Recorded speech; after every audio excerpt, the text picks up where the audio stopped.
Boa noite. Agora sim. Hoje nós fazemos a nossa abertura oficial, a inauguração de um projeto que vem sendo idealizado, apreciado pelos professores, construído com muito carinho por nós, equipe, por todos os professores de vocês. Que são as aulas interdisciplinares voltadas para o Enem, temáticas, e os professores fizeram um trabalho super motivados, pensando em vocês.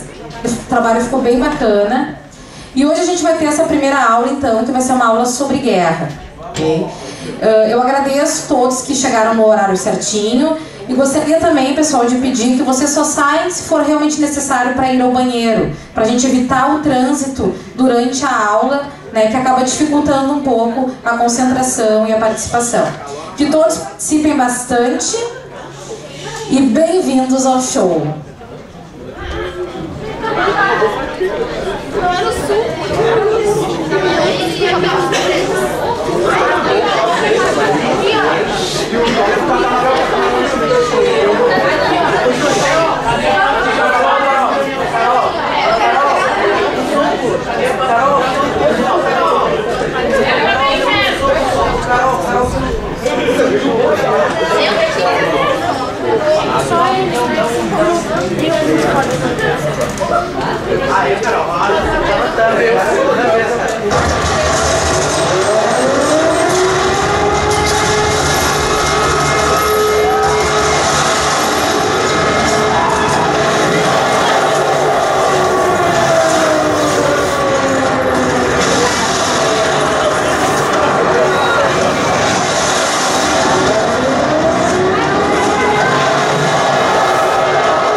Boa noite. Gostou? A ideia dessa noite é tentar associar essas...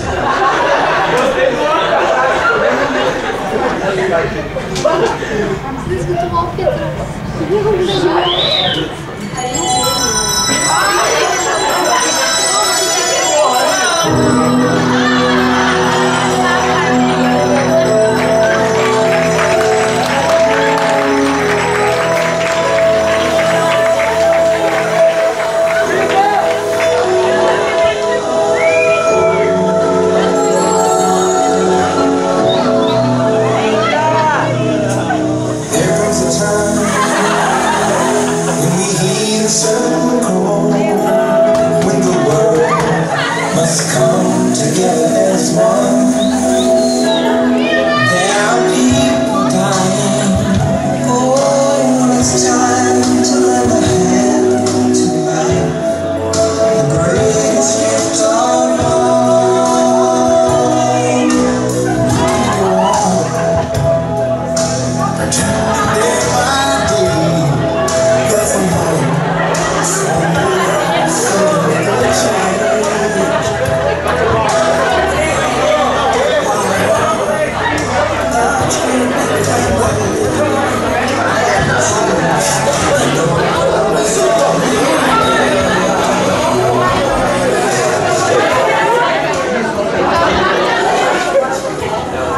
Pessoal, a ideia dessa aula é poder linkar um pouco o desenvolvimento da nossa sociedade, a ideia da guerra. Muitos teóricos colocavam que a partir do momento que a sociedade desenvolvesse, crescesse, evoluísse, a guerra iria desaparecer. Não é o que nós estamos vendo hoje, não é o que acontece, muito pelo contrário. Muitos perguntam, estamos na iminência de uma nova guerra? Não estamos. A guerra muitas vezes ela evoluiu muito mais rápido que a sociedade. Tanto é que alguns teóricos acabam colocando que não existe desenvolvimento sem a guerra. Alguns colocam que a guerra é um mal necessário. Se a gente olhar nosso processo evolutivo, e se a gente tentar olhar... Passa, por favor.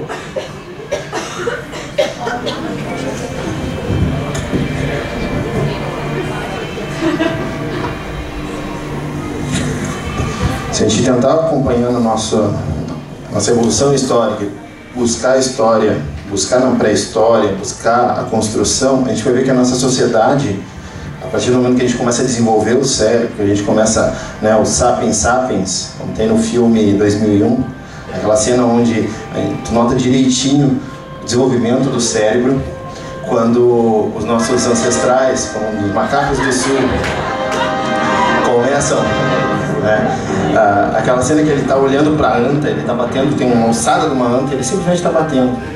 Ele vai batendo na anta, ele vai batendo na anta. Lá pelas tantas ele se dá conta, não, só um pouquinho. Você vai ter mais forte? Quebra. Você vai ter mais forte ainda? E daqui a pouco ele... Vamos embora. Ou seja, mão, ferramenta, proteção do pessoal e da pequena sociedade.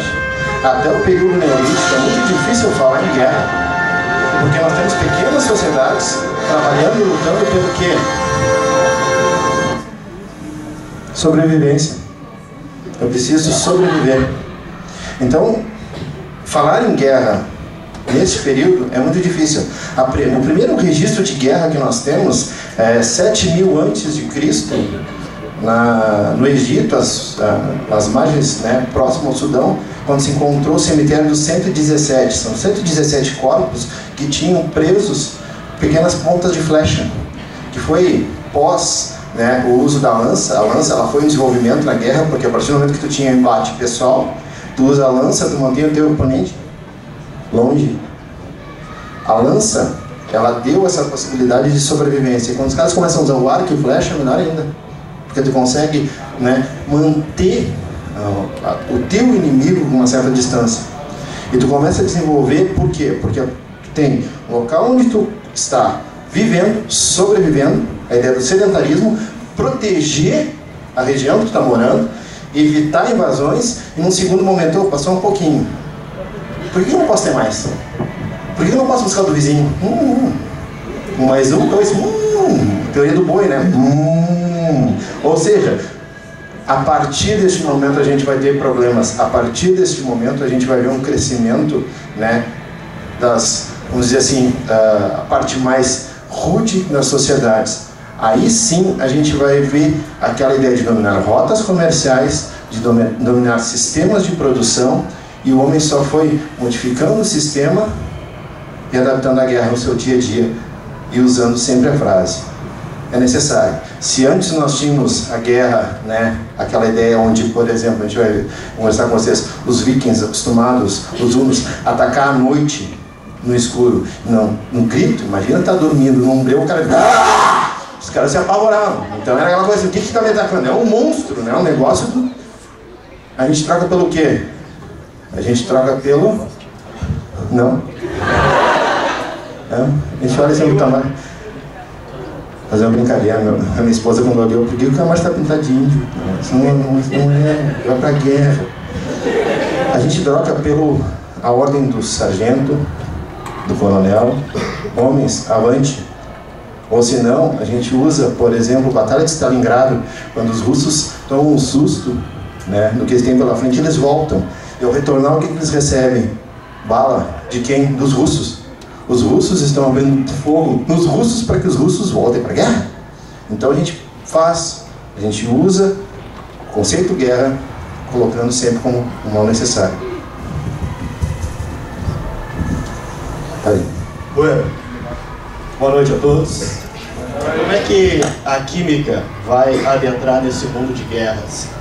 Com a pré-história e com o homem buscando cada vez mais atingir outro homem, porque ele queria a caça, ele queria a comida, ele queria espaço, ele queria a caverna, ele queria tomar posse daquilo que era do outro, inclusive mulheres. Ele começou a utilizar a rocha polida. Então os minerais começaram a ser utilizados. Não só minerais maleáveis, mas minerais mais duros. O homem pré-histórico percebeu que, batendo uma pedra em outra, ele conseguia lixá-la. Também, para caçar, ele usava madeira e cipó para fazer arcos, para atirar flechas contra animais. Assim começa a química da guerra.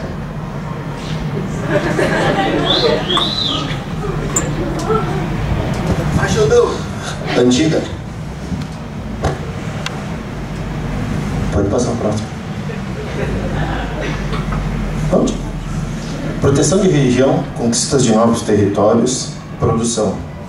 Se a sociedade está crescendo, ela está intimamente ligada à ideia do alimento. No Egito, Xandão seria sucesso, porque quanto maior a barriga, maior seria o poder aquisitivo.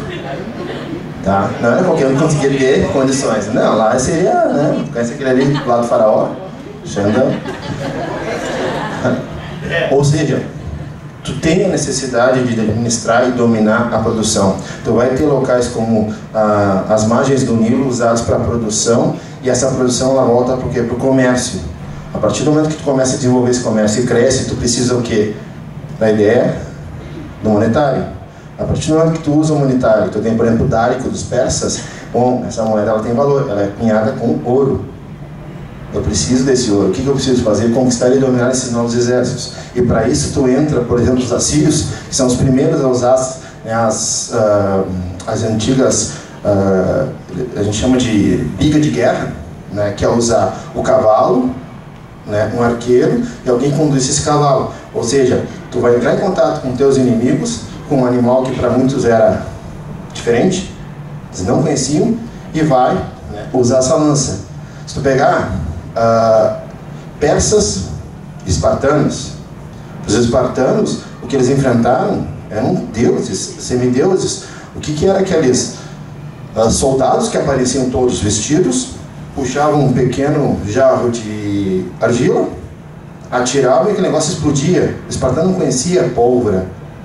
Professor Xandão, é verdade que a Primeira Guerra no Egito? Sim, 7.000 antes de Cristo, 7.000 antes, né? Que é tido como na história o cemitério do 117. Né? A partir do momento que tu desenvolve, que tu cresce a sociedade, tu vai dominando o sistema de produção e tu vai. Se tu pegar os relatos, né, dos espartanos frente ao que eles encontraram, eles narram que eles lutaram com monstros, com criaturas enormes. Não é, era desconhecimento frente ao poder e, né, dominação do seu oponente. São desenvolvimentos de guerra. O que era Esparta? Uma sociedade voltada para quê? Para o militarismo. Não quer dizer que eles não tinham outros desenvolvimentos, não quer dizer que a sociedade não evoluiu em outras áreas, mas eles sabiam a importância disso. É importante dizer também que nessa época já se utilizava o fogo e também o petróleo, o betume. Como a gente viu lá no terceiro ano, o pessoal está vendo aí, a química orgânica, o petróleo antigamente, gente, em alguns locais, ele literalmente brotava do chão. E egípcios e afins perceberam que eu embebendo buchas e panos nesse betume e colocando fogo, o fogo durava muito mais tempo. O fogo é o início de tudo. Com o fogo, o ser humano percebeu que poderia cozinhar, que a comida ficava mais interessante. Com o fogo, ele percebeu que poderia se proteger do frio. E com o fogo, ele descobriu que ele poderia cunhar peças metálicas de guerra. Quem tem filho, quer dizer, irmão menor em casa, eu sempre brinco com vocês, né? Olhar o desenvolvimento da sociedade é olhar uma criança aprendendo. Quando tu olha para ele, diz, não faz. Ele fica te olhando. Não. deu as costas, ele vai fazer. O não é a primeira palavra que uma criança aprende. Não. E é a que ele mais gosta de passar. Não. Como é que uma criança descobre que fogo queima? Como é que o homem descobriu que fogo queimava? Enfiar a mão e disse, pô, o troço queima. Não quer. Queima. Próximo. Bueno, e na Idade Antiga nós temos com Demócrito e Leucipo, os gregos, o início da ideia de átomo, que vem da palavra atomei, partícula indivisível. Atomei, conhece bem isso? Então, essa ideia do modelo atômico traz Demócrito e Leucipo. Se alguém me diz isso, eu já tô ruim, cara. Tá me ofendendo. é o nome dos meus 2 filhos, cara. Demócrito e Leucipo. Coitado, teus filhos nas Próximo. Então, a alquimia vem para mostrar que a química não nasceu só no Egito ou com os gregos. A química se desenvolveu com todos os povos. A coisa ficou obscura de 450 a.C. até em torno por volta de 1760, lá com Lavoisier. Idade Média. Ideologias religiosas. Aqui o homem vai usar a arte da guerra para impor seu pensamento religioso. A gente entra num período que não me interessa a tua religião, não me interessa o que tu pensa, tu vai pensar como eu quero.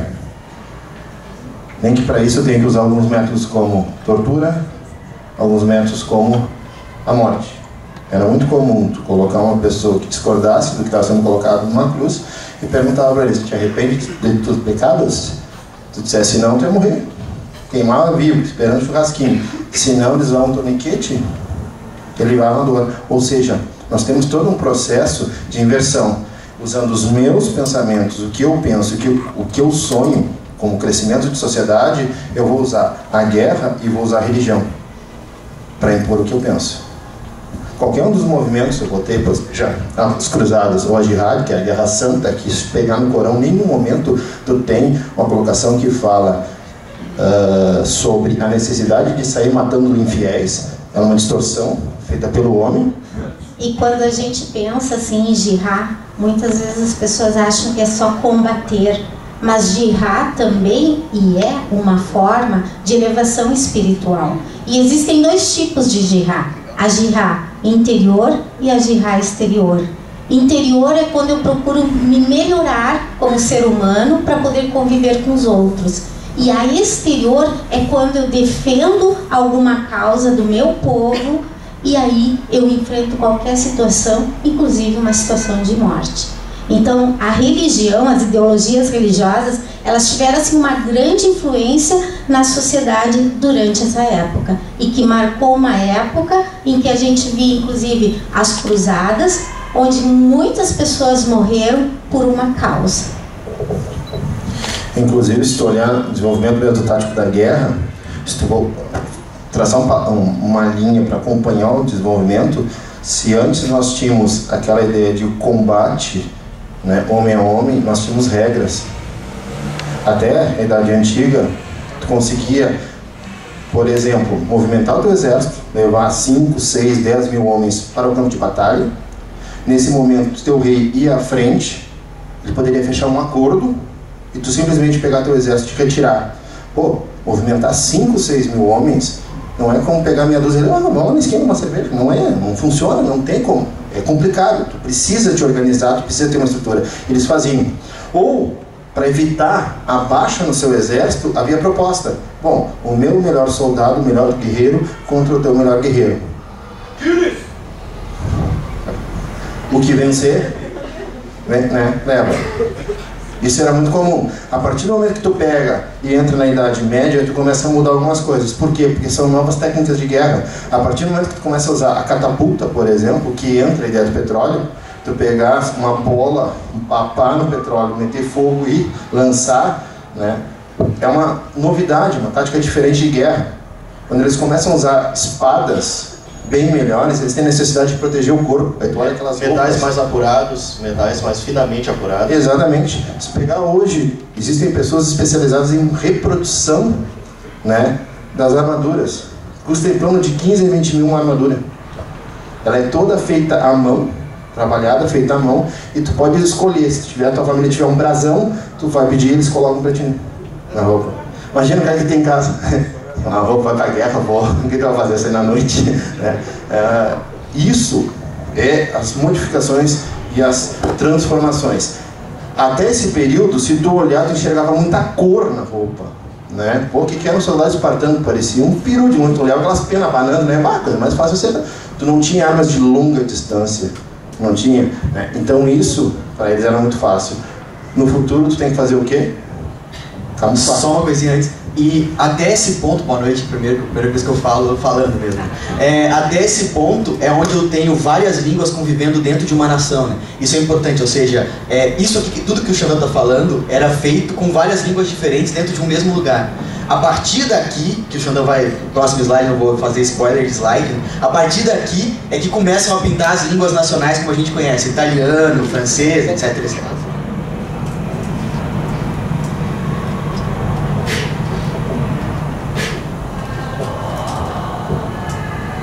Alô, Xandão. Pode passar. Merci, Xandão. Então tu começa a reorganizar a tua sociedade, porque entra um fator diferente no mapa mundial, chamado América. Bom, aqui a gente começa a ver algo diferente. Por quê? Quando se fala na formação da Europa, até a queda do sistema feudal, tu tinha a divisão feitas por feudo. Então tu não tinha aquela ideia de Estado, né, português, Estado francês. Não, as divisões elas eram feitas de forma aleatória, de acordo com o suzerano. As terras suzeranas divididas em feudos, e tu tinha vários feudos, dentro dos feudos tu ia ter os teus servos, enfim, produzir para a subsistência. A partir do momento que tu faz a transição, tu vai colocar o seguinte: quem manda aqui agora sou eu, Rei Xandão é que manda. É uma monarquia absoluta, totalitária, hierárquica. Morreu Xandão, Xandi Júnior sempre vai estar no poder. Morreu o Júnior do Júnior, que é Júnior do Júnior, vai manter-se no poder. Xandi Júnior fica no poder, não vai passar.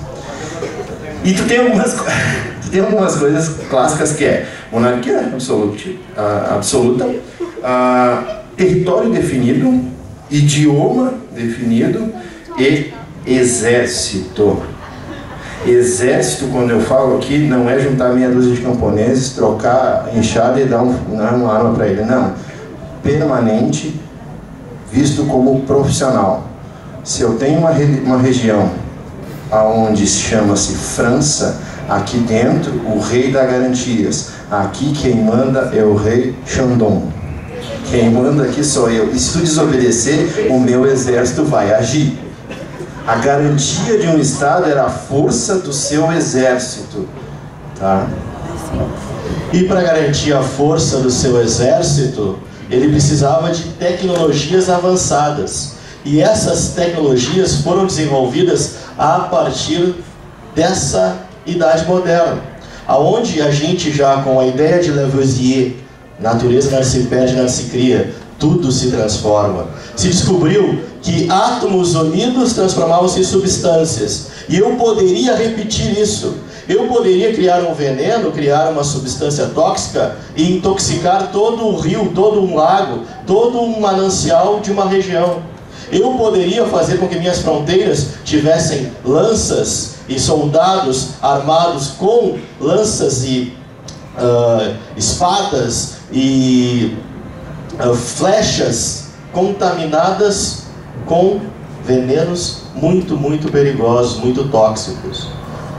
Todo rei, todo reinado tinha o seu bruxo, tinha o seu feiticeiro. Ele não era uma pessoa sobrenatural, ele não era um cara excepcional, ele era um cara que trabalhava com a química, naquele tempo chamado de alquimia.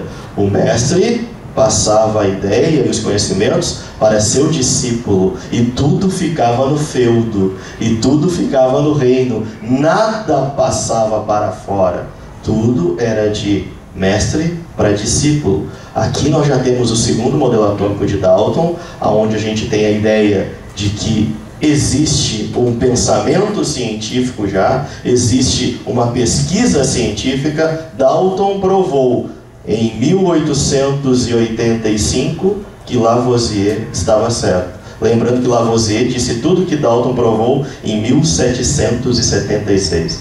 A química é fantástica. Proust só estava ali que estava junto ali, disse, põe meu nome aí, cara, brincadeira.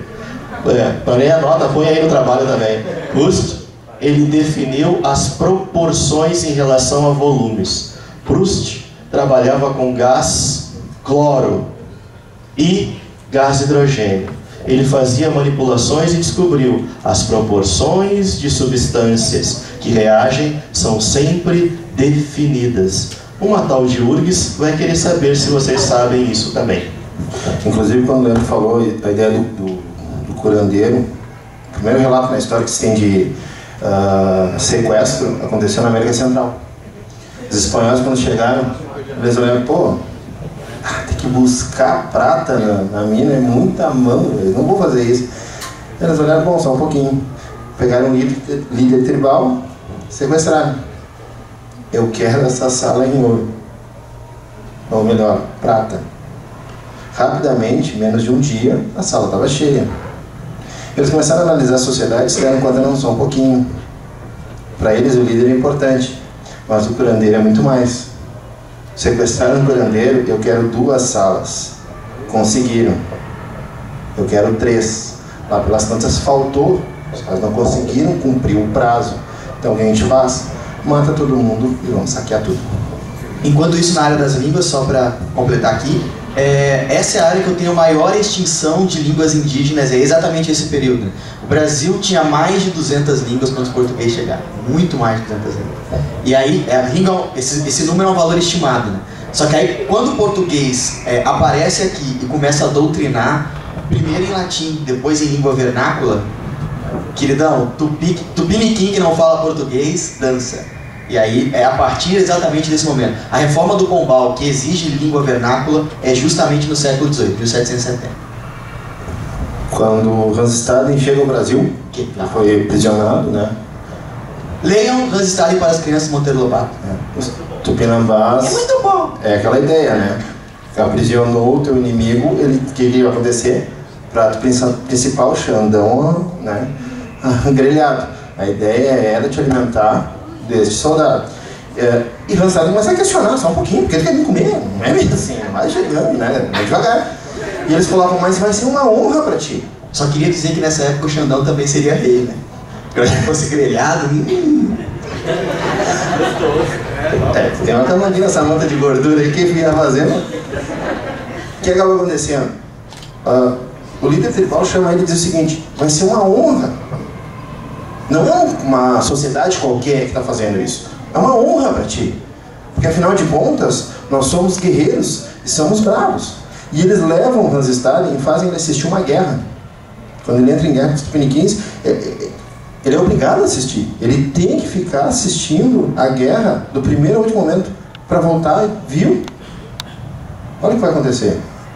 Como é que ele se salva? A partir da observação da natureza. Ele começa a se dar conta que eles têm medo dos fatos naturais. Um raio, uma mudança climática. Ele coloca, bom, se vocês querem comer, come, tudo bem. Mas os deuses de vocês, eles estão bravos.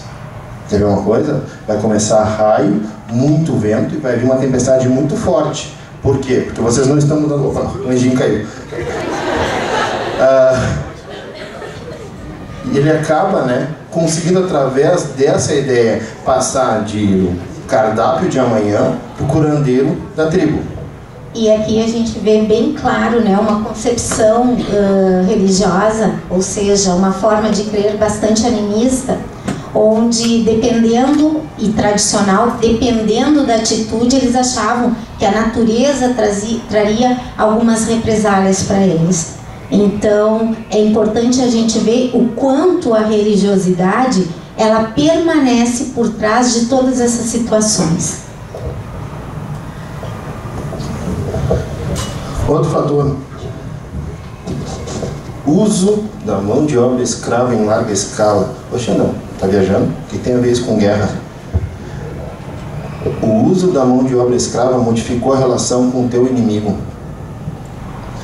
se até o momento tu tinha dominado, conquistar, matar, pilhar, a partir do momento que tu precisa de mão de obra, tu vai dominar, conquistar, pilhar e aprisionar. Tu não começa, tu muda a forma que tu tem, né, a relação que tu tem com o teu prisioneiro. Tu vai usar ele como moeda de troca. O que Portugal fez ao chegar às Índias? Além de buscar as especiarias, eles começam a provocar as guerras internas, fazer que tribo contra tribo, né, feche a rosca. Porque quanto mais eles brigarem, mais eles vão ter o quê? Prisioneiros. Bom, esses prisioneiros vão ser trocados por o quê? Armas, bebida, qualquer coisa que tivesse valor para eles. Carregam o negreiro, traz ao Brasil, troca essa mão de obra por açúcar não refinado, leva para a Europa e triplica o preço. A gente sabe, né? Segundo e terceiro dia já conversou em sala de aula, os caras carregavam 1.500, 1.600 pessoas, chegavam com 400 no Brasil com lucro de 100%. E esses outros, Xandão, iam morrendo, tira para a água, vai lançando para a água.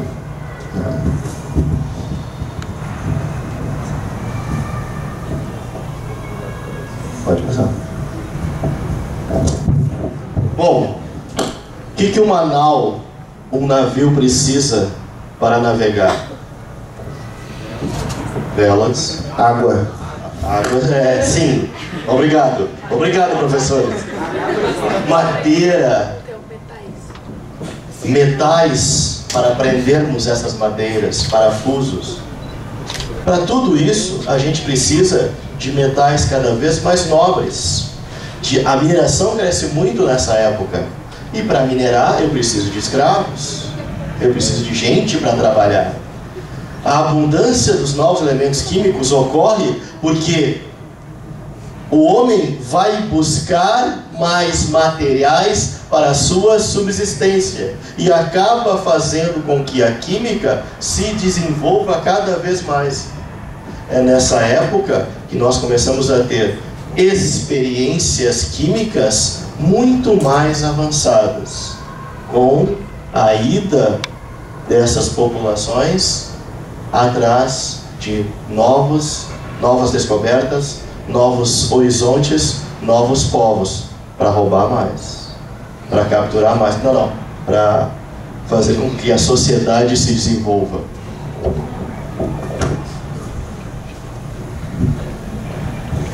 Contemporânea, aqui eu espero.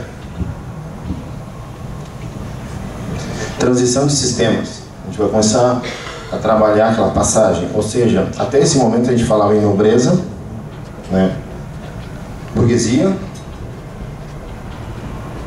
e o camponês, a massa trabalhadora. Aqui a gente tem uma transição.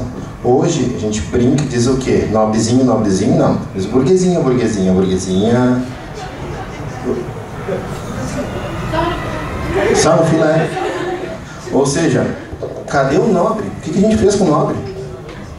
Nós vamos ter um aburguesamento do sistema e este nobre ele vai se tornar um burguês. Esse burguês vai se tornar um nobre. Por quê? Porque o sistema de produção está na mão do burguês. O poder econômico está na mão do burguês. O nobre, o que ele mantém? O título, a postura. O que diferencia um nobre de um burguês? Sua forma de se portar frente à sociedade. O nobre usa garfo e faca. O burguês come com a mão. Esta é a diferença. Os caras olham assim, pô, esse aí não é o nobre. Na literatura desse período, vai aparecer uma série de burgueses tentando casar com antigas famílias de nobreza. Ao longo do século XVIII, ao longo do século XIX, perdão, na literatura brasileira, há uma série de romances do Alencar, onde eu tenho a estrutura da nobreza e o romance cheio de burgueses. Assim. Por exemplo, o romance do Alencar que vocês estão lendo com o Frison. Lucila? Não?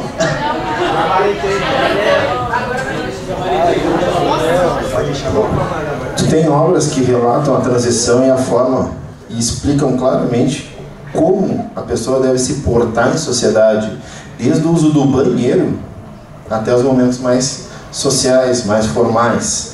Deixa claro, né, qual é o papel de cada um. E essa transição não vai ser feita de forma calma, pacífica. Não. A gente vai ter muito sangue. Por quê? Porque nessa transição, no primeiro momento, a nobreza ela vai se associar, né, à burguesia, e a burguesia vai precisar do apoio da massa para tomar o sistema.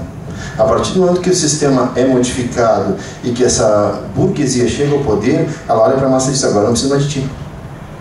Cai fora. Primavera dos povos. Não preciso mais de vocês. Agora deixa que eu toco o Estado. E o Estado se modifica. E isso é em cima de muita guerra e de muito sangue, que são as guerras, a gente chama assim, guerras sociais ou guerras internas, que a gente assiste hoje quando a gente fala de... Tinha um Bob aí, era para ter um Bob. Tá? O que a gente assiste? Se tu pegar assim, ó, final da década de 70, início de 80, Figueiredo usou uma frase. Figueiredo era uma pessoa assim, as frases dele eram fantásticas, né? Ele, entre o cavalo e o ser humano, eu prefiro o cavalo, né? Nosso antigo presidente. E ele tem uma frase que diz o seguinte: o dia que a favela no Rio de Janeiro descer, ninguém vai segurar.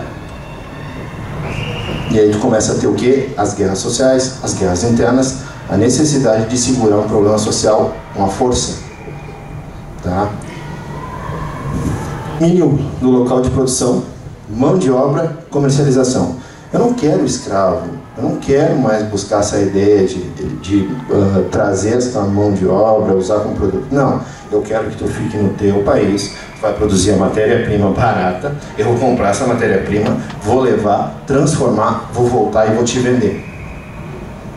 O que a gente está fazendo? Dividindo o mundo em setores, cada um vai ter uma função.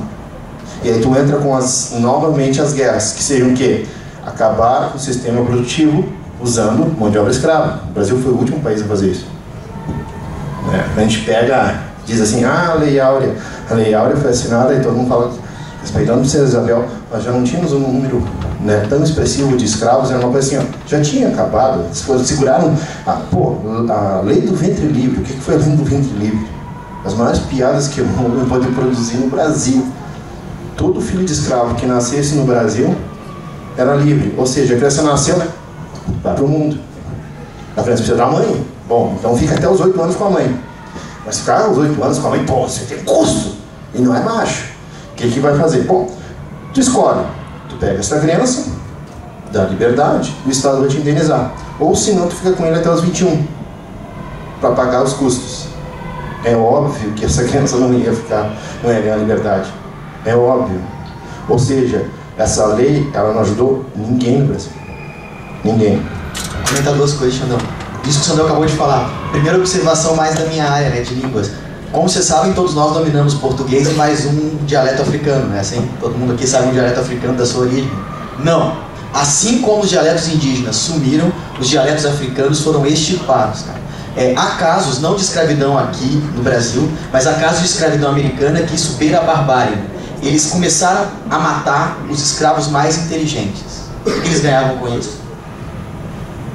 Em 2 gerações, em 3 gerações, em 10 gerações, toda vez que um escravo começava a ler em determinadas regiões dos Estados Unidos, eles matavam o escravo. Toda vez que ele mostrasse algum tipo de inteligência, eles matavam o escravo. Segunda observação, o Xandão falou sobre importar matéria-prima, produzir e refazer, né? No Rio de Janeiro do final do século XIX, as casas eram todas com veneziana, sabe? Esses espacinhos de madeira para entrar área e tal.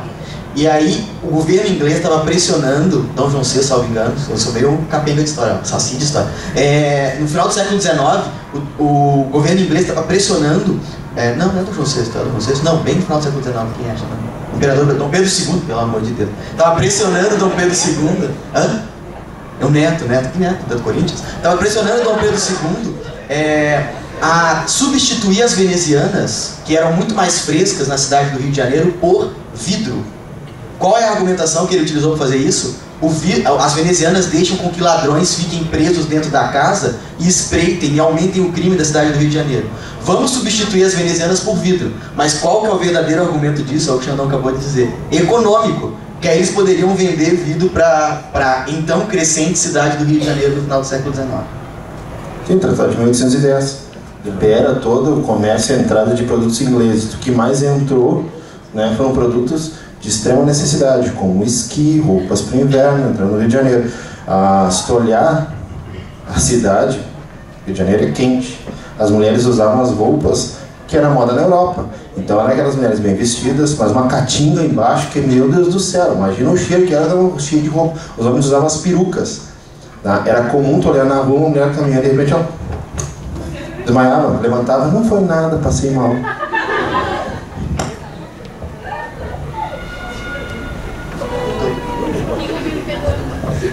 Bom, na idade contemporânea, os elementos químicos eram verificados a partir da sua massa atômica. Não se tinha ainda a ideia do número de prótons dentro do núcleo. Com Rutherford e a sua experiência da lâmina de ouro, ele provou, Rutherford, que a matéria era descontínua, porque até 1915 as pessoas acreditavam que a matéria era contínua, que ela não tinha espaços. Rutherford, com a experiência usando polônio, ele colocou o polônio em um aparato de chumbo e fez com que esses raios que saíam do polônio, que eram a radiação positiva, a radiação alfa, esses raios alfa atravessaram a lâmina de ouro e ricochetearam em uma campânula contendo filme fotográfico.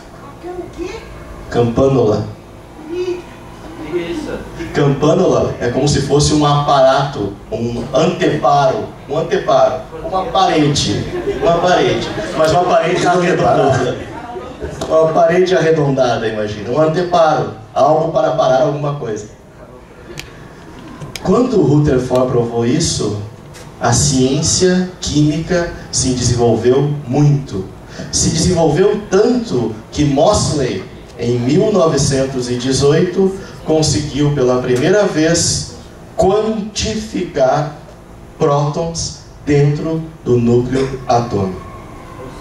Ou seja, aí eu domino os elementos químicos. Aí eu sei a diferença de um sódio para uma prata. Eu consigo provar. Alguns até hoje tentam pegar sódio, tentam pegar ferro e transformar em ouro, em prata. Porque a diferença, por exemplo, do mercúrio para o ouro, do AU para o HG, é um próton. Um próton. Alquimistas... Me explica uma coisa, por que foi proibido o uso do mercúrio nos garimpos? Nos garimpos, o mercúrio era utilizado para ustulação. O processo de ustulação é, o mercúrio, ele tem uma abrangência, uma afinidade com o ouro. Eu colocando o mercúrio na bateia, junto com aquela terrinha, com aquela aguinha, o mercúrio se grudava, literalmente, com o ouro, eu pegava fogo, esquentava, o mercúrio, como é mais volátil, ó, esse é o mercúrio. Evaporava e ficava só o ouro. Só que tinha um probleminha. Assim como lá no tempo de Rutherford, de Becquerel, que eles tiravam, era muito legal. Eles abriam as caixas com elemento radioativo, urânio, olha só que legal. Botavam uma mãozinha assim, ei, olha o meu anel. Aí saía, obviamente, na chapa de raio-x, a mãozinha com o anel, etc. Todos morreram de leucemia, né? Mas a mesma coisa foi com o pessoal que trabalhava com mineração de ouro, porque eles ficavam com a bateia e o fogo ali, o vapor de mercúrio ia todo para o trabalhador. Quase todos morreram, mas os donos de garimpo, cada vez mais ricos, mais e mais ricos, fazendo o quê? As coroas, os painéis, os quadros, porque a gente precisa de metais nobres. Sim, isso lembra a Goiânia, né? O Césio, teve que levar um Césio para casa e colocaram no sanduíche. Brilhava, né? Porque brilhava, era o médio e feliz brilhante. Sim, eles passaram no lábio.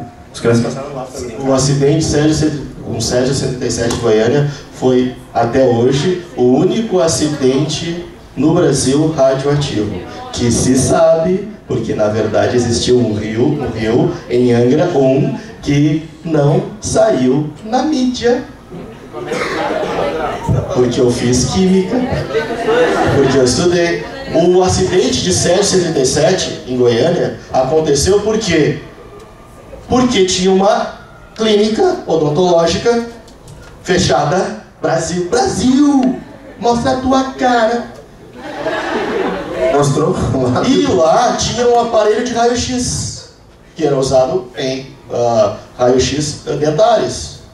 Deixaram a clínica fechada, mas com o equipamento de raio-x, com material radioativo. Um Zé Mané, que não conhecia, que era ignorante, não que era burro, porque ignorava, tirou o equipamento protegido, porque era de aço escovado, uma coisa que brilha, é lindo. Olha ele saindo.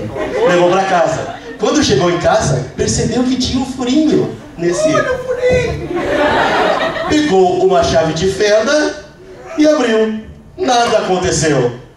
Mas quando anoiteceu, desse furinho, ele acordou com uma luz azul na cara. Olha uma luz. E chamou a mulher e disse... Mulher, uma luz. Quando ele começou a mexer nesse pozinho brilhante azul, ele disse, meu Deus, que legal, uma luz azul. Pegou essa luz azul, passou na cara, chamou a criança, botou no sanduíche da criancinha, Ei, neném. colocou para brincar com sua esposa à noite, depois, é azul, é tudo azul. Depois de 2 semanas, começou o processo. A intoxicação por Césio 77 demora um tempinho até se manifestar. Mais de 12 pessoas faleceram. Até hoje, nós temos pessoas em Goiânia que têm câncer, desenvolveram neoplasias por causa do Césio 77. Agora a história radioativa mais bonita do mundo inteiro aconteceu há pouco tempo. Um espião russo foi assassinado. Ele estava tomando um chazinho em Londres. Pô, ele é russo. Estava tomando um chazinho em Londres com outros 2 espiões americanos. O cara tomou um chá. E no chá dele colocaram um mini comprimido com polônio. Só tem um problema. O polônio é super, hiper, ultra, mega radioativo. Como aquele cara que colocou o polônio não se contaminou? Tempo.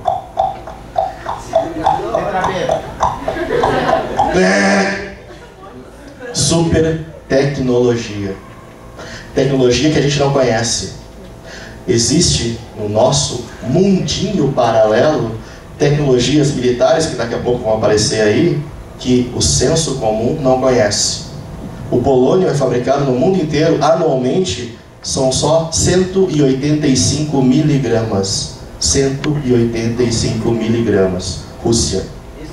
Só, atualmente. A Rússia, pela Guerra Fria, ela produziu 99 mini bombas, que elas eram do tamanho de uma pasta. O poder de destruição, tu muda o CEP de Nova York apertando o dedinho.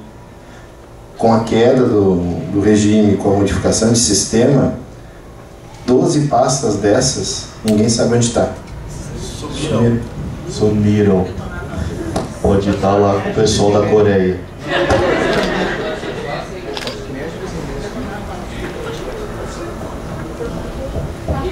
Bom, mas e o português do Paco? Agora eu vou entrar? Eu vou entrar. Bueno, da parte de português, eu pensei até da gente dar um break na história, porque eu queria passar com vocês por alguns sentidos da palavra guerra. Essa é uma das imagens mais famosas da guerra, né, do Vietnã. Sim, Napalm. Você pode passar a próxima pra mim, Camacho? Eu queria ensinar pra vocês, deu uma desconfigurada, mas dá nada. Eu queria ensinar pra vocês como se fala guerra em vários idiomas, né? A primeira parte disso você pode conquistar as pessoas, falar, gato, eu sei falar guerra em 4 idiomas. Que tal, hein, Walter? Bueno. Não, ele tem uma sensualidade natural. Eu estou aqui, assim, pensando seriamente, sabe, assim, ele tá me atraindo aqui. Bueno, guerra veio do proto-germânico verra, assim que se fala, com esse Rzinho mesmo, que a gente chama de R vibrante. Verra. Mas reparem como as palavras que têm a ver com guerra são todas bastante parecidas, né? Tem em português lá, guerra, beleza? Segundo, espanhol, guerra, só que com um vibrantezinho, guerra, ó, que tal? Em italiano, guerra. Tem que falar assim com a mãozinha, porque italiano, se o italiano perder a mão, ele perde metade do vocabulário. Guerra. Guerra. Obrigado. Em francês, guerre. Guerre. Pega o R de rato. Fala rato. Rato. Agora coloca ele no meio da guerra. Guerre. Ah, très joli, très joli. Em Deutschland, o Sprache, ou o Sprache é horrível, né? Sprache, Krieg. Krieg. Pega um I e fala I. Ótimo, agora coloca ele no comecinho ali, porque o I e o E tem esse som de I alongado. Krieg. Ah! E em inglês, a parte interessante disso, para a história de que eles estavam falando, é a seguinte. Inicialmente a palavra verra, em proto-germânico, ela significava qualquer disputa, qualquer contenda, qualquer briguinha. O máximo da verra era um duelo. Só usava verra quando o bicho pegou, era um duelo entre duas pessoas. Se eu discordava do Xandão, assim, Xandão, eu discordo de você. Eu falava verra, eu usava o termo guerra para falar de uma discórdia comum. Depois, com o passar do tempo, a gravidade da palavra foi aumentando. Possivelmente, agora já abraçando o Xandão na guerra aqui, possivelmente quando a... Possivelmente quando a complexidade da palavra, a complexidade do fenômeno guerra vai aumentando. E aí o âmbito da palavra guerra vai aumentando junto. Bom, pode passar para o... A outra parte sobre a palavra guerra que eu queria falar é algo que possivelmente todos vocês sabem de cor, que é a diferença entre som e letra. Ou seja, isso no português tem um nomezinho mala que vocês não precisam lembrar, mas se chama dígrafo. Eu tenho ali em guerra quantas letras? Olha, mas tá sabendo contar esse Vitão, hein? Que menino. Tá escrito, é verdade, verdade. Eu tenho 6 letras em guerra. E aí eu tenho quantos sons ali? 4. Que meninos bonitinhos. Aqui, ó. Eu tenho o som K, o teu som E, o som A e o som A. Eu tenho somente 4 sons em guerra. Então eu chamo aquele GU lá de dígrafo. Dígrafo, menininhos. Porque eu tenho 2 letras e um som. Aí eu tenho ali 2 R's e só tem um som também. Tem 2 letras, R, R. E um som. Fácil pra vocês? Sim. Então eu fiz uma musiquinha, agora eu preciso da base. Ó.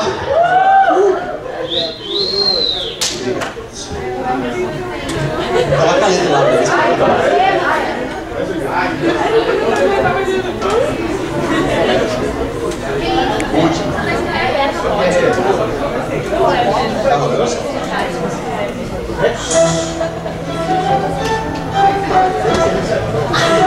Ari, a luz.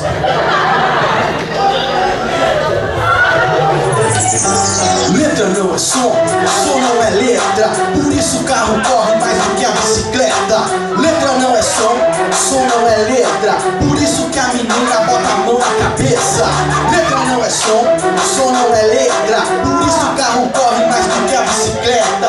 Letra não é som não é letra. Por isso que o menino bota a mão na cabeça.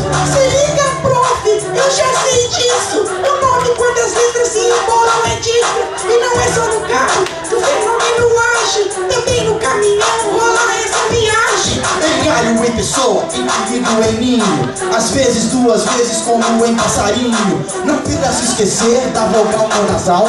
Em tampa, por exemplo, o esquema é igual. Não rola confundir o Enem também. E aí é onde todo decrescente vem o caso invertido do X. 7, 2 sons e um símbolo. Letra não é som não é letra. Por isso o carro corre mais do que a bicicleta.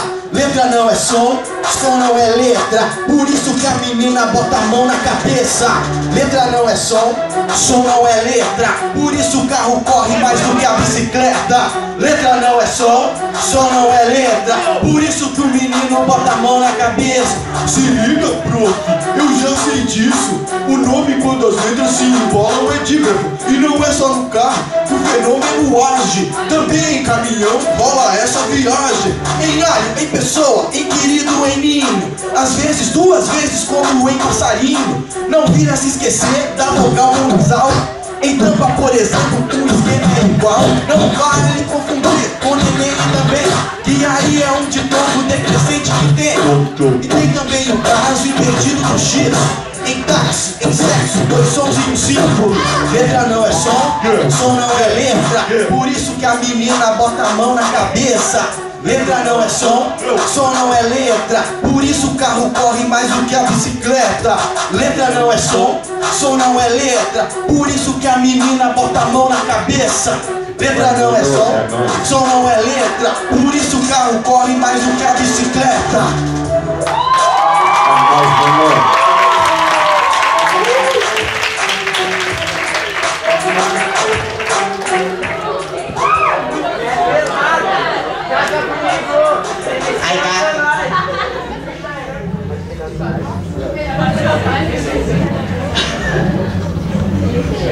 Se eu morresse, essa hora que a gordura pede a conta. Bom, pessoal, agora, né, a gente começa a entrar nas guerras tradicionais mais próximas, né, e a gente muda a concepção. Eu falei de soldado espartano. Na Primeira Guerra Mundial tu começa a usar o quê? A camuflagem. Eu preciso me esconder. O bicho pega porque tu tem novas tecnologias e principalmente o uso, né, já comentei no terceiro ano da metralhadora, né? Sim, porque tu me perguntaste na aula a importância e as modificações dentro, que é a ideia de usar a trincheira, que na Primeira Guerra Mundial foi a base e que funciona, e que tu vai usar, né, o pensamento nacionalista, o extremismo de algumas regiões. Eu comentei com vocês, a gente falou sobre as guerras e o atentado em Boston, hoje pela manhã, quando eu vi que o cara usou uma panela, né, para fazer, eu disse, pô, eu me lembrei da Primeira Guerra Mundial. Se tu perguntasse para aquele cara, né, sobre o atentado, disse assim, ó, pô, passou na cabeça dele que ele ia começar a Primeira Guerra Mundial, jamais ele ia pensar nisso, né? A mesma coisa no momento atual, a gente está passando por uma crise séria. Nós temos um atentado esse que está com toda a pinta, toda a cara de ser problema interno, tá? É um atentado doméstico. O cara não tem nem noção do que pode acontecer. Fala. Agora até carta pro presidente, pro senador sair. Sim, eles usaram aquela resina, Leandro me ajuda depois, diz que o negócio é extremamente tóxico e não existe. Não tem antídoto, não existe. Tá? Então, nós tivemos atentado agora no Boston. Piscina. Tá? Eles descobriram que as bombas, elas são caseiras e foram feitas dentro de uma panela de pressão caseira. Então tu não vai pegar uma célula terrorista e fazer o cara fazer uma panela, não. O negócio é muito mais articulado. Ou seja, característica de atentado regional. Me lembrei de ti hoje de manhã, nas notícias, quando a gente começou a conversar, disse, fogo amigo. Não chega a ser fogo amigo, porque eu acho que o governo americano não reage dessa forma, mas é regional. São problemas internos sociais. Eu sempre brinco, né? Pô, quando eu fiz 18 anos, o meu maior sonho era ter que ganhar um carro. Aí meu Fuca 75 andava rolando pra lá e pra cá, me sentia o máximo dentro do Fuca, né? Meu Fuquinha, tu olhava, o Fuquinha pneu aro 15, por dentro eu reformei todinho ele. Na época a moda era o CZR3, que era preto com o tecido com vermelho. Som, tu ligava o Fuquinha, me achava o máximo dentro do Fuca, né? Entrava no Fuca, mudava, né? Deixava ser com boca aberta, mas topou dentro. Uma vez estou na 24, né? Duas vidas cruzando. E eu parado na piscina. E o Fuquinha respondendo. Lá dançando o Fuca. Desce Xandão, com todo fuqueteiro tem uma caixa de ferramenta, vai lá atrás, amarra o Fuquinha. E vamos embora. Né? O sonho era esse. O sonho é ter carro. A gente tem, não sei se vocês ainda, na minha geração, era, pá, tem um carro, sou alguém. A sensação que a gente tinha agora, vou pegar todo mundo, né? Eu, Vitor Rank.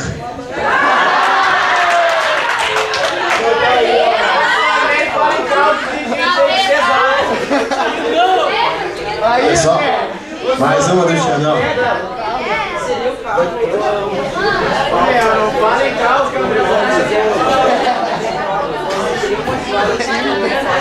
Pessoal, atenção. Sim, tu pode fazer essa ligação. A necessidade. o que nós temos hoje não é a necessidade de dominar o sistema produtivo, é a necessidade de dominar o preço do petróleo. Eu preciso controlar o preço, porque os grandes produtores, eles vão agir de acordo com o preço. Então, os Estados Unidos, o que ele faz? Como grande consumidor, ele quer gerenciar esse preço. Ele não quer que suba, sem dúvida. Mas a ligação que faz, eu brinquei, o carro ele foi sempre visto como poder e como status, e a gente tinha aquela ideia de que, a partir do que eu tô com um carro, eu tô grandão, Xandão sai, começar a trabalhar, né?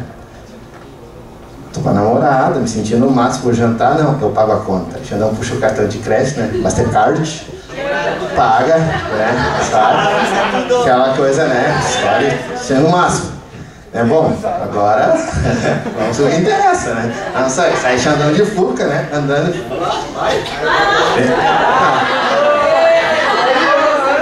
Ou seja, vamos ver o que vai acontecer no futuro. Vamos lá, né? Agora, tô descendo a Bordini para cruzar 24. Nisso passa um carro, eu seguro para não bater. Se eu morava ali, não Monserrat, só não problema. E aí, no segurar, na época, não era obrigado a usar o cinto de segurança, abria tudo com o cabeção no vidro do Fuca reto, né? Ai, isso não foi nada, não foi nada, não tô com dor de cabeça, vai pra casa, não, passa, não faz isso. Eles vão dar pra casa, botar o Fuca na garagem e dormir. Tá? Brincadeiras, rapaz, faz parte da peça. Oh, cara, quando tu vai caçar, tu vai espreitar, caça, vai observar. É aquela coisa, tu não vai ser chegar numa festa tirando todo mundo, né? Tu vai olhar, observar, achei. Devagar, né? Tem a teoria e faz o seguinte, né? Vou caçar, sai. Devagar. Brincadeiras à parte, o que eu estou querendo dizer? A sociedade americana, não é, o carro é importante, tem influência sim, mas o menino ganha uma arma. O menino ganha uma arma. A representação de, sabe, o status que a gente dá ao carro, que é um erro da sociedade, é um consumismo, para dizer a arma. Dando pé com 13, 14, 15 anos, ganhando uma semiautomática. Pai, é o que eu ganhei, tá? Sabe? É as referências que eles estão pagando agora. Então são tecnologias que começam a aparecer, que são usadas na guerra, que vão aparecer no dia a dia, que vai ter reflexo na sociedade. A guerra, a Primeira Guerra Mundial, mudou toda a concepção. Ela colocou a mulher no mercado de trabalho em posição. A partir do momento que tu recebe da tua família uma caixinha escrito honra ao mérito, muda toda a tua visão. A mulher é obrigada, ela é empurrada para o mercado de trabalho por necessidade. Tu vai ter toda uma transformação no sistema. Né?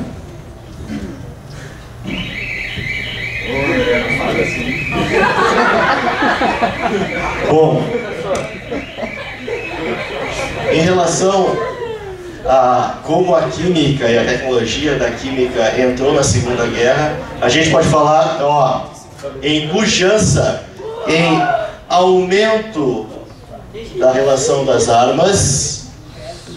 As armas são mais desenvolvidas, as armas são utilizadas em massa. Nós temos a primeira utilização em massa também de armas químicas, e foi sem querer. Um general dava uma quantidade expressiva de gás cloro num transporte, num caminhão, e esse gás cloro, por uma série de problemas na estrada, no deslocamento, um dos tanques se soltou e o general verificou que muitos soldados passaram mal por causa do gás cloro. O que ele pensou? Automaticamente, vou utilizar isso nos meus inimigos. O primeiro uso de gás cloro, mais de 5.000 pessoas morreram, porque ele é asfixiante. Ele não te mata porque ataca o teu corpo, ele te mata porque não deixa tu respirar. E vocês sabem, o cérebro sem oxigênio não dura muito tempo, pois não. O gás mostarda da Segunda Guerra, bem depois. Segunda Guerra Mundial. Esse já foi da primeira. Esse é da Primeira Guerra. Ali é o Xandão, à esquerda, no meio tem alguém que ministra português, à direita, Leandro. Percebam, Camacho, percebam que as máscaras eram de tecnologia de última geração. Eu acho fantástico essa foto, porque olhem como está adaptado a máscara do cara. E ele acha, e esse é esperto, eu tenho uma reserva aqui, se esse acabar. O cavalo aqui é o mais protegido. Por quê? Porque o cavalo, gente, isso aqui é uma máscara de uma pessoa, entende? Que eles colocaram no cavalo, tem os olhos, ó. É óbvio. E essa máscara, ela é, vamos dizer assim, segunda geração, né? A primeira, ela tinha um cano que vinha atrás como se fosse, vamos chamar de um filtro, né?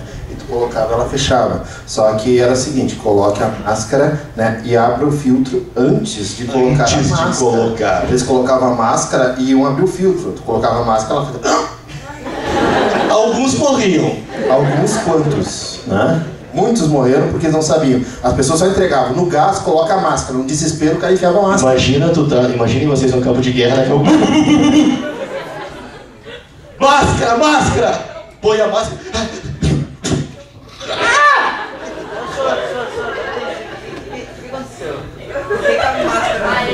Vou explicar.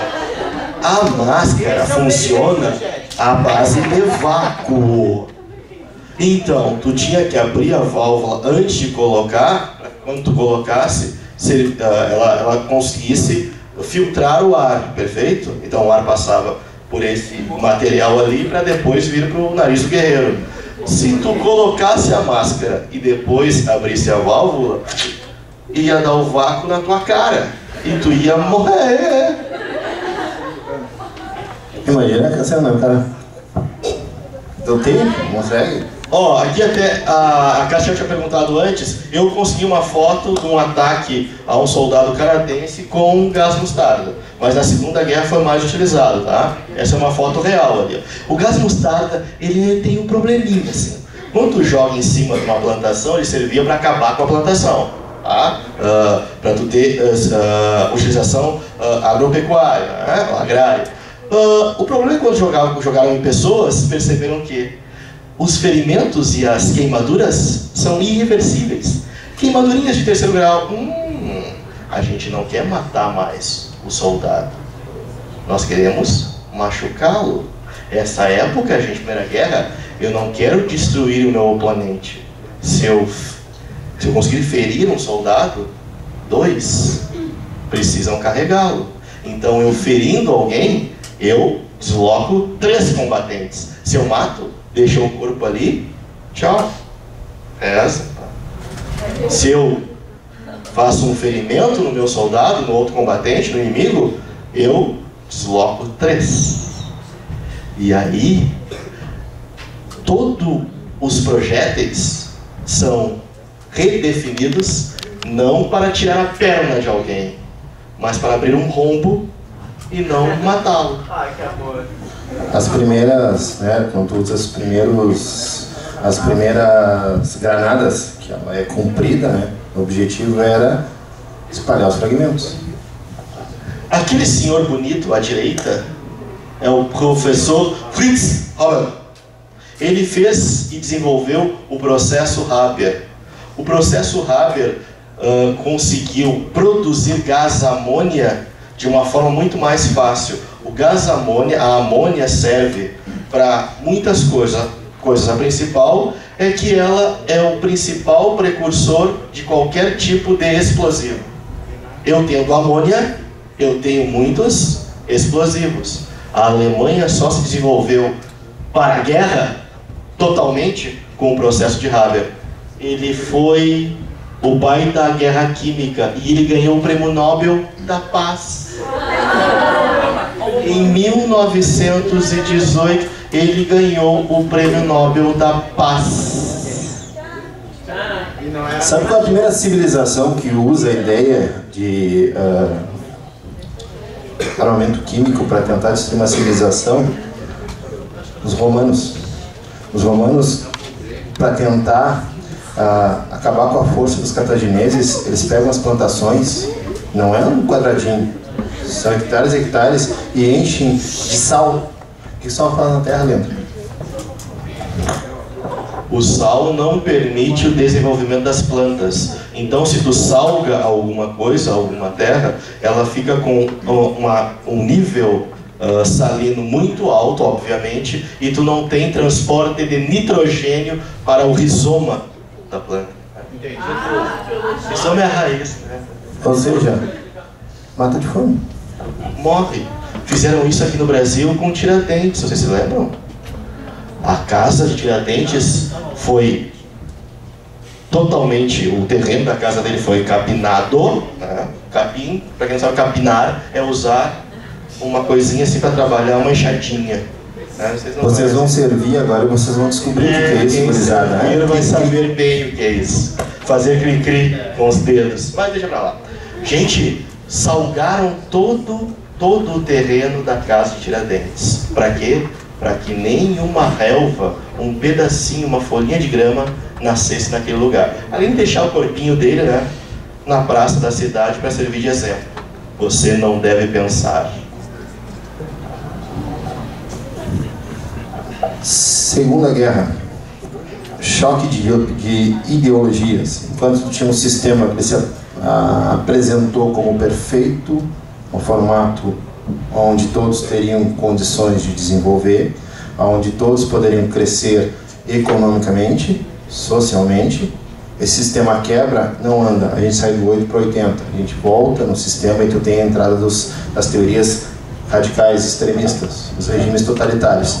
A Segunda Guerra Mundial, ela é vista como uma das guerras que mais se desenvolveu tecnologia para morte em massa.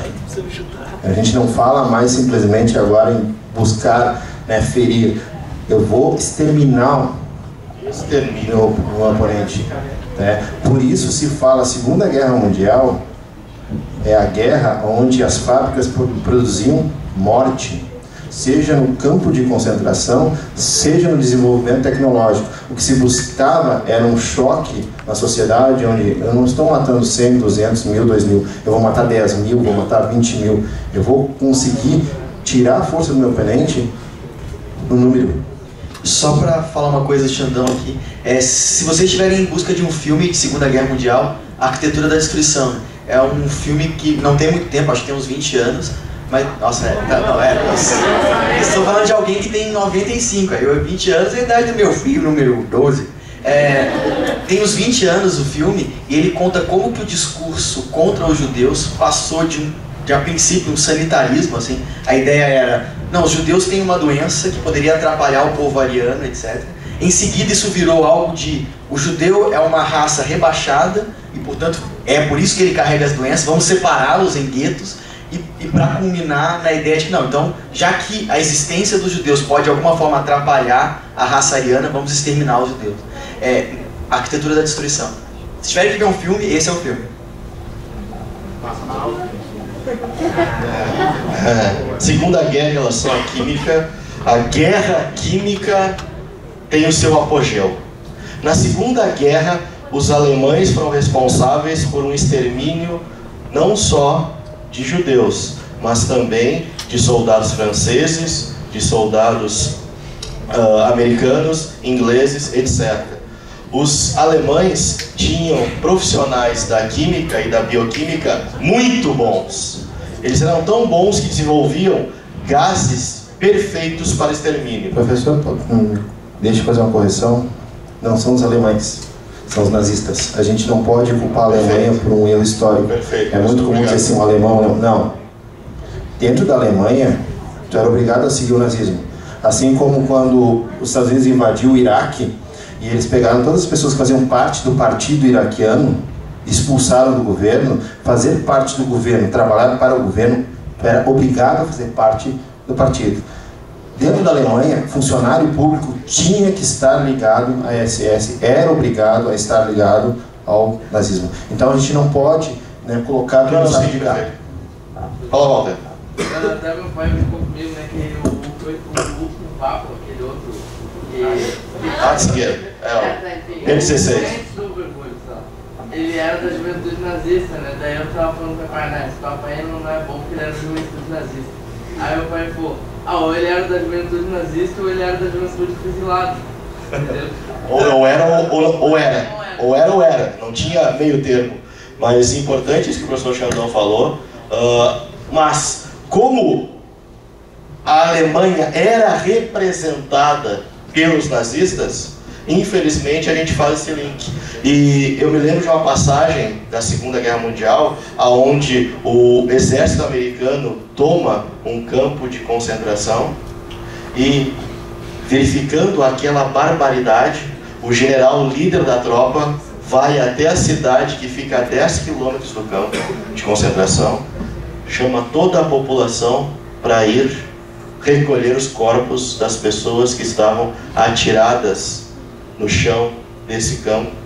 Milhares e milhares de pessoas já mortas e alguns em pleno estado de morte, ou a um passo da morte. As pessoas, isso está tudo filmado, gente. Quem gosta de ver Discovery Channel e National Geographic, esses filmes têm lá o terror da guerra, ou a história da guerra. Mostram as cenas das gravações feitas na época, ao vivo e a cores. Tá, é preto e branco, mas dá pra ver todo o sentimento daquelas pessoas que não sabiam que aquilo era um campo de concentração, ou sabiam que era um campo de concentração, mas não sabiam o que significava ser um campo de concentração. Gás cianídrico aparece. O gás cianídrico, ele é fantástico, por quê?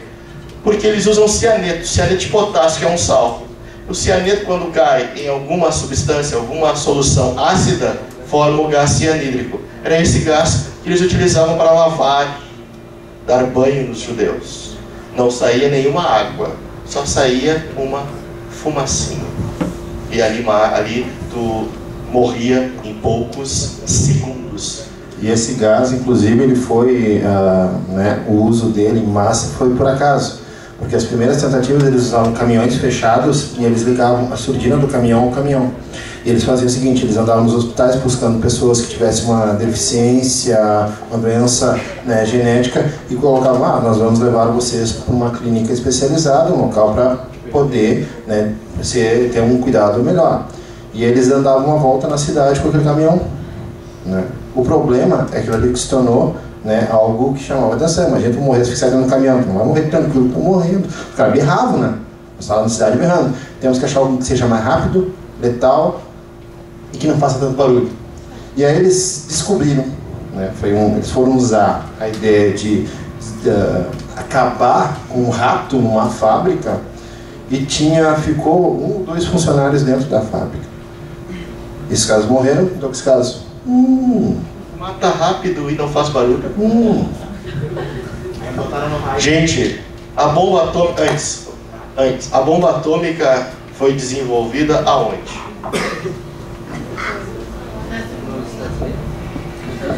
Eu estou ouvindo vários Estados Unidos, os Estados Unidos importaram a ideia.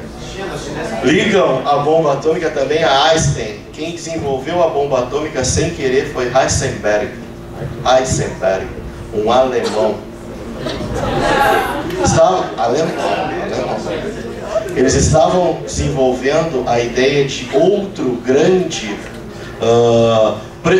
propulsor para foguetes, Alemanha, V1, V2, etc., Vipers. E no desenvolvimento de um dos foguetes, ele usou urânio. E ao invés de colocar uma quantidade apreciável de urânio, colocou muito urânio. E o resultado foi o início da bomba atômica. Só que isso, os alemães, os nazistas não queriam utilizar ainda essa tecnologia. Mas os Estados Unidos viu ali uma grande oportunidade.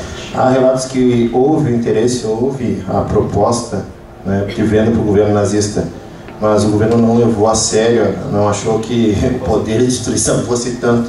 Ele achou que existiam outros caminhos de desenvolvimento, porque eles estavam buscando uma bomba de destruição em massa, e que não seria aquele caminho, não era por ali. Eles não apostaram, os Estados Unidos apostou. Só antes de passar a bola para o Camacho de novo, tem um filme que também vale a pena ver, chama Nós que Aqui Estamos por Vós Esperamos, que mostra Nós que Aqui Estamos por Vós Esperamos, que na verdade é uma frase que fica num cemitério, salvo engano, em São José dos Campos, E aí, só que nesse filme mostram várias imagens de morte. E algumas dessas imagens, as mais chocantes, são imagens da Segunda Guerra, de pessoas que estavam nas cidades afetadas, né? Algumas pessoas, elas foram, como é que eu posso dizer isso? Fotografadas em negativo na parede pelo calor da bomba. Você entende o que é isso? Tipo, ela tava aqui, assim, quando caiu a bomba. Aí, aqui não tem nada, e tem uma mancha preta na parede lá atrás, que é a pessoa. Os átomos delas foram desintegrados. Eles foram desintegrados e jogados em negativo no fundo. Tem gente que ficou queimada em cinza na posição que estava. Então você tá assim, aí eles encontraram a pessoa assim, só que só toda feita de cinza, dura ainda. Então, esse é um filme que me faz mal, então não assistam. Mas se vocês querem saber mais sobre as imagens, é um grande filme. Nós que aqui estamos com Voz Esperamos. Bom, e falando de gás cianídrico, ó pessoal, a gente lembra do que aconteceu há pouco tempo aqui no nosso estado, que foi o acidente na Botkiss, aonde está provado pelo Instituto Geral de Perícias que a espuma do esquema utilizado para a proteção de som, quando queimada, liberava gás cianídrico, HCN. Caiu uma prova até o HCN. O cianeto é fantástico. Desculpe, não é fantástico, é horrível. Por quê? Porque ele deprecia todo o nosso metabolismo e o nosso sistema. Ele age desde metabólicos principais do nosso cérebro até o nosso sistema endócrino, com as enzimas, as noradrenalina, histamina, epinefrina. Todos os nossos neurotransmissores são desativados imediatamente após o contágio. A gente tem uma dificuldade de respiração, falta de ar, os olhos ficam com midríase arregalados. Tudo isso ao mesmo tempo. O coração se contrai e tu falece em, no máximo, 45 segundos. 45 segundos, dá tempo de mandar uma mensagem. É horrível, infelizmente. Por que é importante a gente saber disso? Pessoal, por que é importante nós sabermos disso?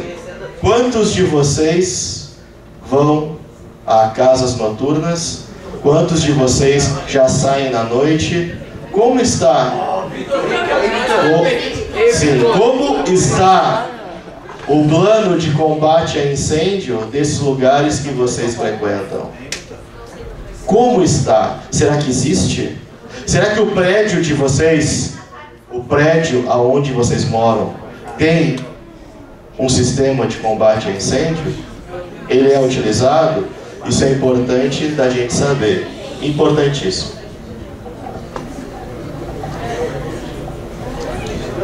Chegando no presente aí, quase acabando. Para alguns eu já havia conversado e indiquei uma leitura que é O Homem que Sobreviveu a Auschwitz. O campo de concentração não era uma coisa só, eles tinham separados. Então, vamos dizer assim, os prisioneiros de guerra, eles eram separados da ala dos judeus, e esta ala, vamos dizer assim, era autorizada a visitação para poder vender ao mundo que tipo de tratamento, né, os campos estavam dando para os seus prisioneiros. Esta ala, a ala dos judeus, não.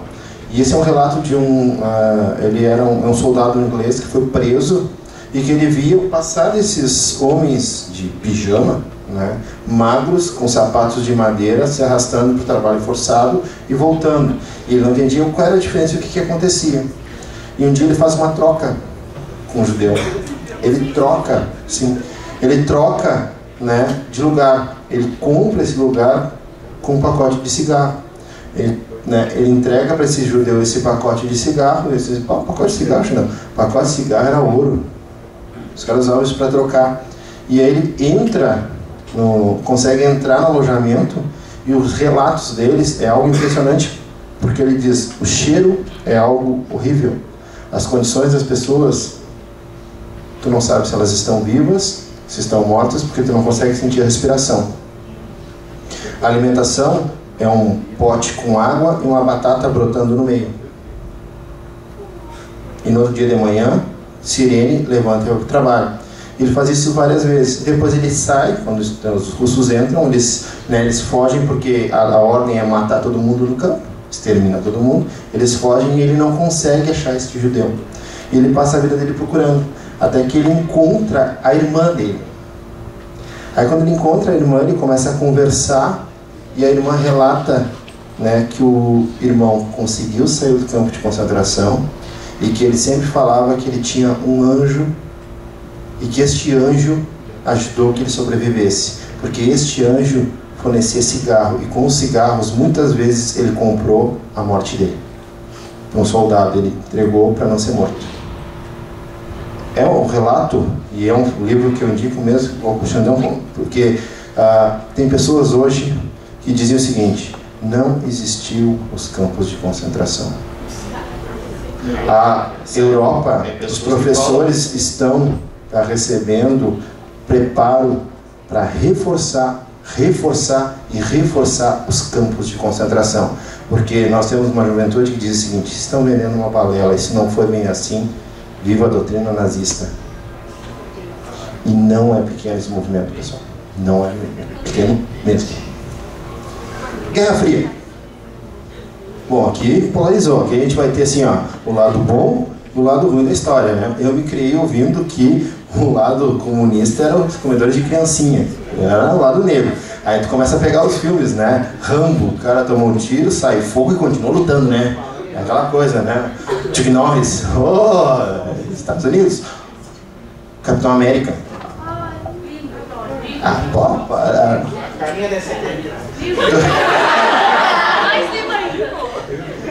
Tem que vender para o mundo, né, o que é certo e o que é errado. E a gente vai ver uma transformação, uma reorganização dos sistemas de guerra. Por quê?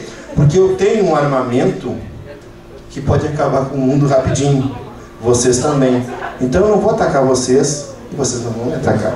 A gente vai usar as guerras periféricas. Guerra das Coreias, Vietnã, né? Tu vai sair da linha de frente porque o desenvolvimento da tecnologia de morte em massa é muito forte. Calcula-se hoje que nós temos poder bélico para destruir o mundo 10 vezes. Por que destruir 10 vezes, Xandão? Pergunta para quem desenvolveu a tecnologia. Nossa.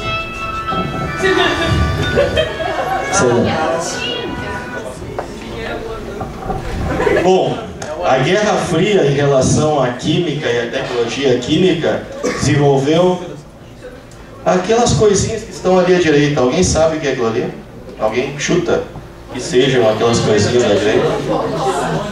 Antídotos contra qualquer tipo de contaminante que venha a ser utilizado contra você, contra o teu exército, por solo, água e ar. Essas coisinhas maravilhosas têm dois tipos de fármacos e de substâncias que conseguem neutralizar qualquer tipo de agente neurosensitivo ou que seja neuropromotor ou que possa destruir uma pessoa, destruir os nervos e todo o sistema nervoso central de alguém, por assim dizer. Funciona até hoje. Um soldado americano, por exemplo, ele tem na sua bagagem que ele leva, que são mais ou menos hoje 35 quilos, no mínimo 5 quilos são de agentes antitóxicos. Ele teria que viver sem antídoto nesses 45 segundos, por exemplo? Exatamente. Ele tem que colocar uma injeção daquele tipo de fármaco, funciona na maioria das pessoas. A gente não pode esquecer que nós parecemos iguais, mas temos metabolismos diferentes, ok? A Guerra Fria vem para trazer maiores tecnologias. Terrorismo. Isso é uma palavra forte. E todo o assunto terrorismo em relação a português, a educação religiosa, a química e a história é um capítulo que virá na próxima aula. Mas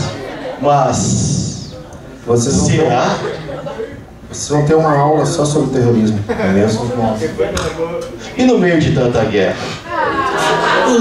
E no meio de tanta guerra, quando a gente olha todas essas imagens de perda de pessoas, de morte, de doença, de sofrimento, e eu sempre digo, espiritualidade não dá lucro, sentido da vida muitas vezes não dá lucro, mas nesse monte de sangue e de guerra, o bom é saber que tiveram pessoas que tiveram atitudes pacifistas.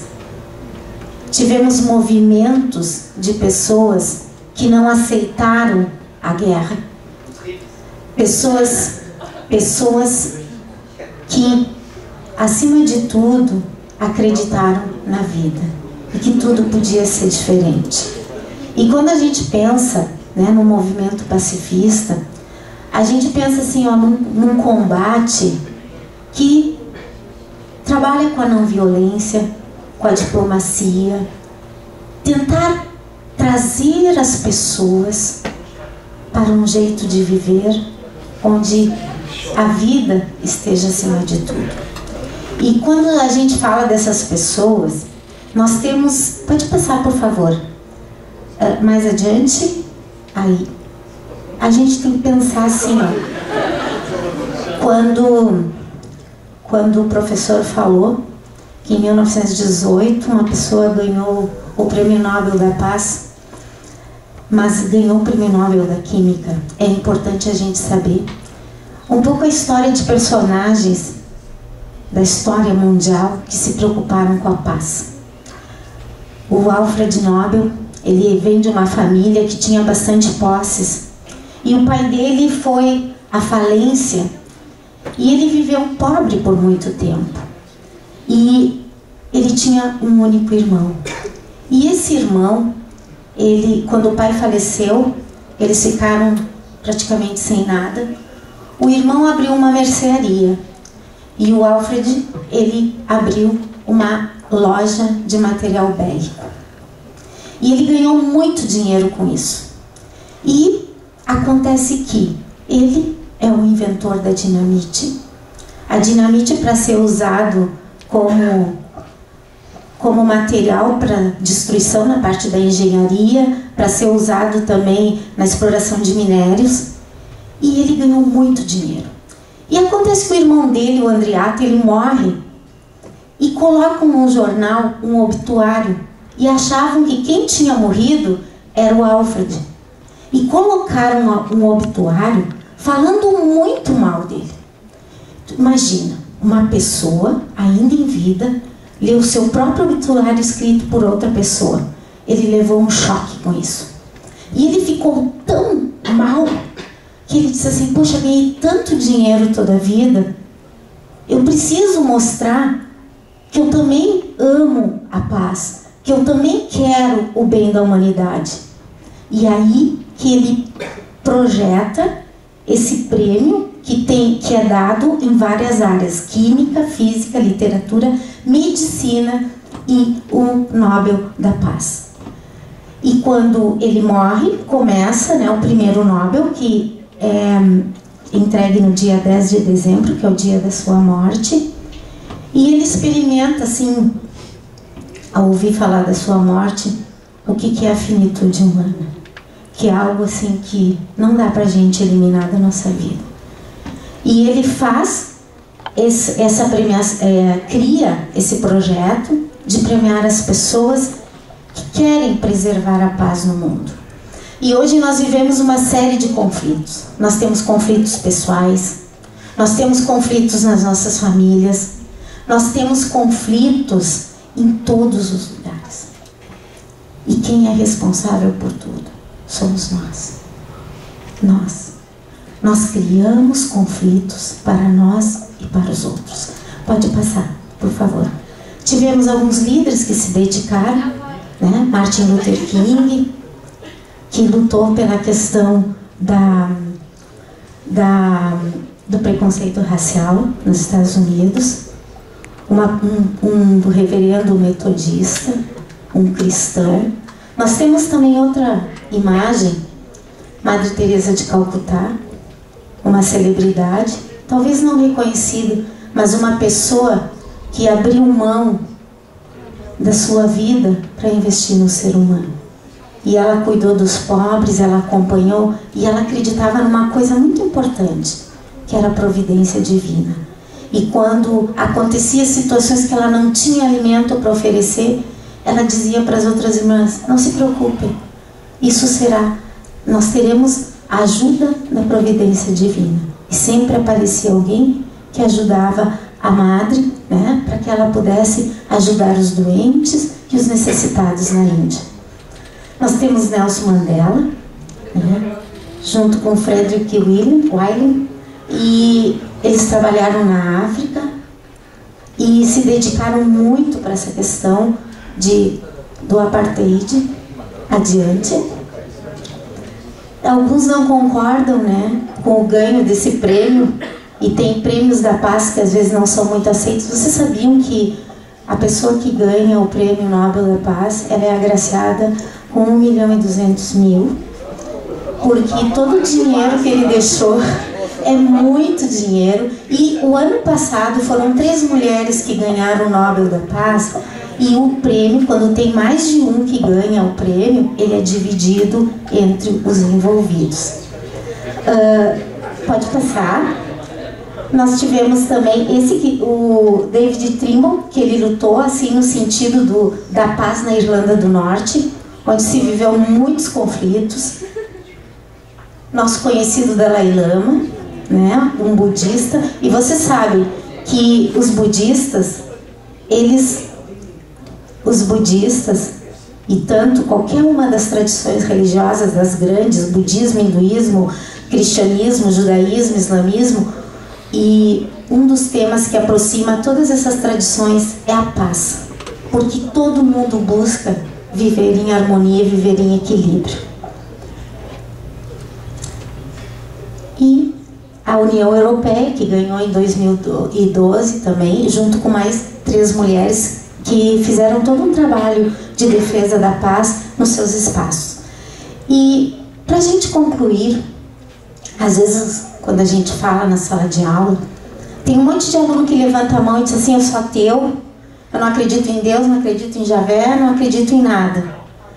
Mas eu gostaria que ficasse claro, tem muito ateu com muito valor, com muita virtude e que se preocupou pela humanidade. E um deles, talvez vocês já tenham assistido, O Grande Ditador, do Charles Chaplin. A gente vê a história de Charles Chaplin, ele representa 2 papéis. Foi o primeiro e único filme que ele falou. E ele é um cadete do exército que tem incumbência de cuidar de um soldado. Mas eles vivem uma situação de acidente e Chaplin tem amnésia por 20 anos. E o soldado que ele tinha incumbência de cuidar, ele foi crescendo dentro do exército. E quando ele retornou, depois dos 20 anos que ele ficou fora de si, ele voltou para o gueto, esse personagem. E lá no gueto, um dia chegaram e quebraram assim os vidros da sua casa. E esse soldado, que já estava numa situação elevada, ele disse assim: não, com esse aqui vocês não façam nada, porque ele me protegeu durante a guerra. E aí olha o que acontece. Ele era muito parecido com o ditador, e eles prendem o ditador, e quem fica no lugar é o Chaplin. E aí ele tinha que fazer um discurso que seria uma revolução, e que pensava assim: nós vamos destruir todo esse povo, nós vamos arrasar. E ele faz uma fala que marca a história da humanidade. Aquele homem que jamais falou, agora ele dá o seu depoimento. E nós vamos fechar com esse depoimento, que a gente espera que sensibilize e que toque. E que a gente se lembre sempre que a paz do mundo, a paz do mundo depende de cada um de nós. Quando a gente é capaz de amar o outro, quando a gente é capaz de olhar no olho daquele nosso companheiro, que a gente está vivendo alguma situação, e a gente é capaz de dizer, me desculpa, eu não quis fazer isso, eu te quero bem.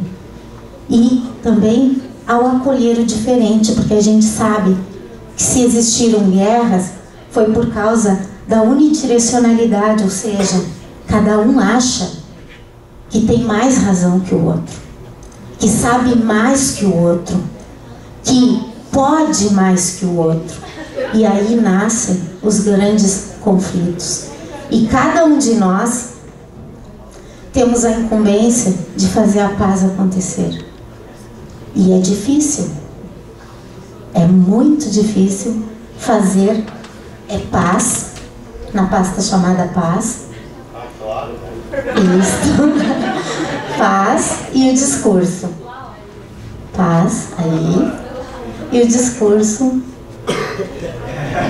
E a gente espera assim que essa paz aconteça dentro de cada um de nós. A paz de Cristo. A paz que também é mencionada pelos judeus, pelos muçulmanos e pelos budistas e por todas as tradições. Vamos ver se vai abrir. A internet, orações.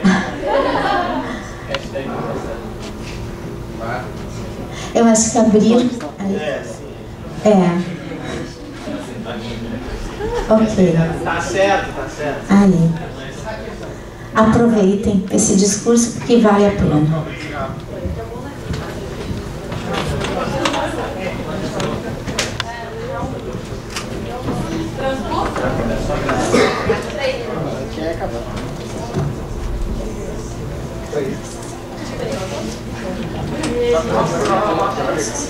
The future emperor was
I'm sorry, I don't want to be an emperor.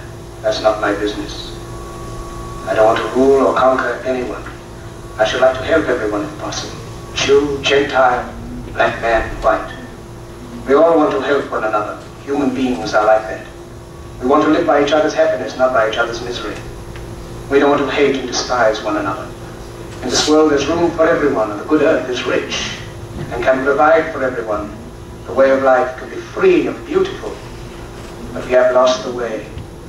Greed has poisoned men's souls, has barricaded the world with hate, has goose-stepped us into misery and bloodshed. We have developed speed, but we have shut ourselves in. Machinery that gives abundance has left us in want. Our knowledge has made us cynical, our cleverness hard and unkind. We think too much and feel too little. More than machinery, we need humanity. More than cleverness, we need kindness and gentleness. Without these qualities, life will be violent, and all will be lost.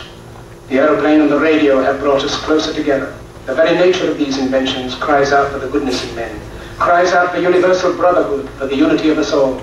Even now, my voice is reaching millions throughout the world, millions of despairing men, women, and little children, victims of a system that makes men torture and imprison innocent people.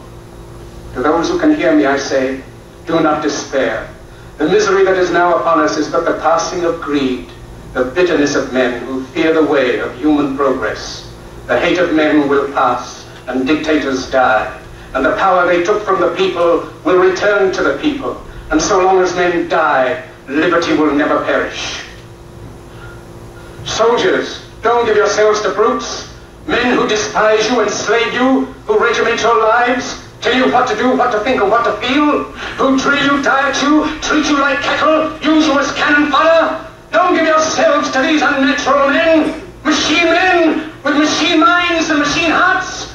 You are not machines, you are not cattle, you are men. You have the love of humanity in your hearts. You don't hate, only the unloved hate, the unloved and the unnatural. Soldiers, don't fight for slavery, fight for liberty. In the 17th chapter of St. Luke it is written, the kingdom of God is within man, not one man nor a group of men, but in all men, in you. You, the people, have the power to create machines, the power to create happiness. You, the people, have the power to make this life free and beautiful, to make this life a wonderful adventure. Then in the name of democracy, let us use that power. Let us all unite. Let us fight for a new world, a decent world, that will give men a chance to work, that will give youth a future and old age a security. By the promise of these things, brutes have risen to power, but they lie. They do not fulfill that promise. They never will. Dictators free themselves, but they enslave the people. Now let us fight to fulfill that promise. Let us fight to free the world, to do away with national barriers, to do away with greed, with hate and intolerance. Let us fight for a world of reason, a world where science and progress will lead to all men's happiness. Soldiers, in the name of democracy, let us all unite!